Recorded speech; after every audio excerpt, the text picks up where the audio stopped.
असं म्हणतात ना, जुनं ते सोनं असतं. तर आज मी तुम्हाला अशीच पारंपरिक जुनी अशी रेसिपी दाखवणार आहे, बाजरीची खिचडी. बाजरी 1 तासभर भिजवून ठेवली होती. त्यातलं पाणी काढून मिक्सरला ती जाडभरड वाटून घेतली. कुकरला आपण बाजरीसोबत थोडीशी तूर डाळ आणि सालाची मूग डाळ घातलेली आहे. बाजरी आणि डाळी जेवढ्या आहेत, त्यापेक्षा 4 पट पाणी आपण कुकरला घालून हे 7-8 शिट्टी होईपर्यंत मस्त शिजवून घेतलेलं आहे.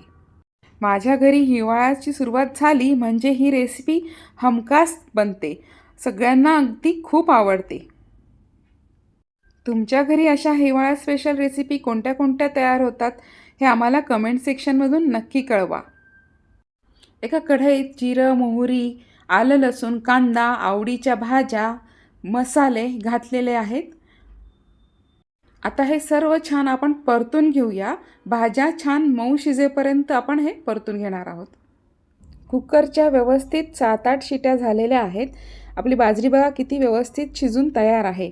आता आपण हे भाज्यांमध्ये घालूयात.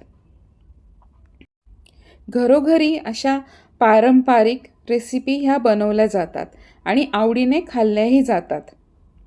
मस्त गरमागरम बाजरीच्या खिचडीवर साजूक तुपाची धार म्हणजे आहाहाहा भन्नाट बेत असतो.